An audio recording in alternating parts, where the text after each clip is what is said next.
foi o que ele mais trabalhou na segunda parte de sua obra, que é conhecido como uma fase genealógica.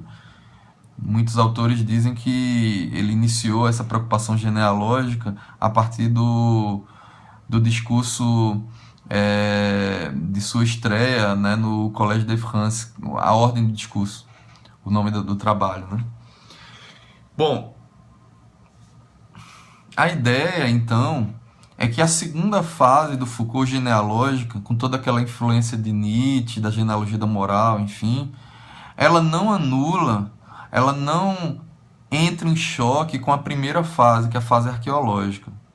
Existem alguns autores, inclusive, que falam de um modelo arqueogenealógico, ou seja, essa preocupação com a instrumentalização do saber como um poder, a ideia do saber-poder de Foucault, ela, em nossa opinião, só pode ser bem compreendida se você também se preocupa com os aspectos internos do discurso, sem esquecer que ele é utilizado para outras finalidades econômicas, políticas, enfim.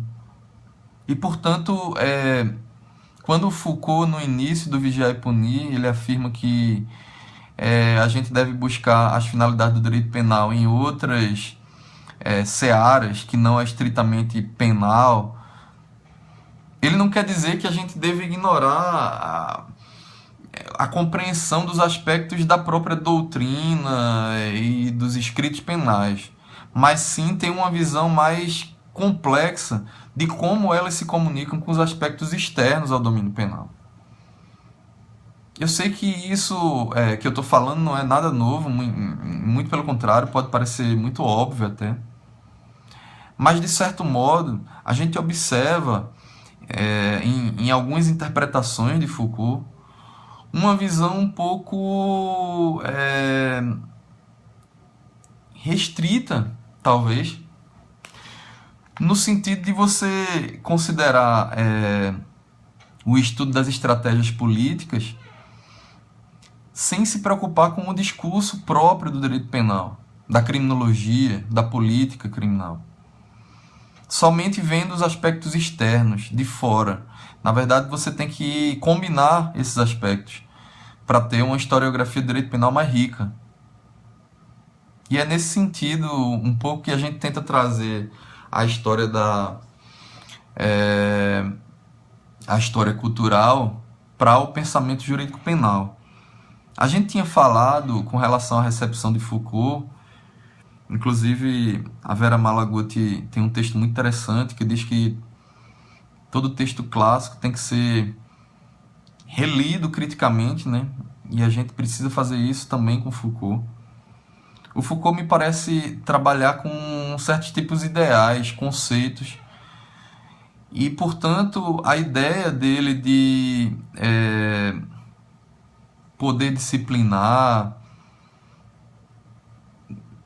me parece mais uma hipótese do que algo constatado, principalmente se a gente trouxer isso para a realidade brasileira. Existem muitos estudos, como, por exemplo, do professor de Campinas, Andrei Querner, que meio que contextualizam as questões do poder disciplinar no Brasil.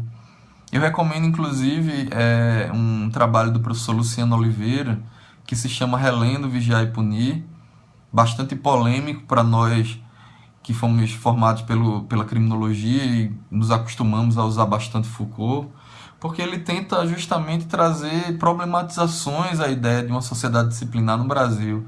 Chega, inclusive, a afirmar que a gente talvez teria uma sociedade indisciplinada.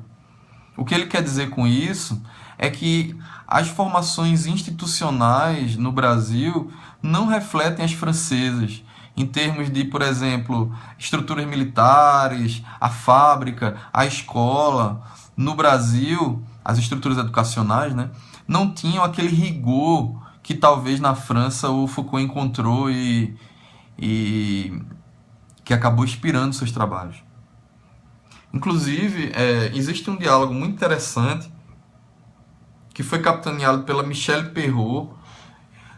Ele foi compilado nessa coletânea L'Impossible Prison, mas parte desses diálogos foram republicados no Ditos e Escritos, Eu não me lembro agora o volume, mas está disponível aqui no Brasil. A Michelle Perrault, que é uma historiadora criminal da França, faz algumas ponderações junto com outros historiadores, e o Jacques Léonard chega a contestar a história da prisão que está contida lá no Vigiar e Punir. Inclusive, existe uma réplica de Foucault que se chama A Poeira e as Nuvens, onde ele diz claramente que ele não estava historiando a prisão, mas sim o poder disciplinar. Ele não estava preocupado com as estruturas fáticas, mas sim com o discurso criminal. Daí a gente não poder utilizar Foucault de maneira simplista, meio que tentando trazer a ideia de poder disciplinar para a realidade fática de maneira às vezes forçosa. Eu não estou dizendo com isso, lógico, que não houve poder disciplinar no Brasil, mas que as circunstâncias locais devem ser consideradas e que Foucault, portanto, deve ser uma base que não pode ser esquecida de jeito nenhum. A gente não pode trabalhar a história do direito penal sem Foucault, mas com as devidas adaptações para a nossa realidade. Talvez,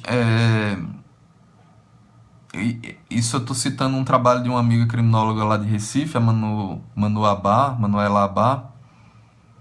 Talvez a gente tenha a formação de um poder disciplinar muito mais refletida nos saberes penais aqui no Brasil, e isso é fácil constatar com a recepção do positivismo no Brasil, etc., do que nas práticas.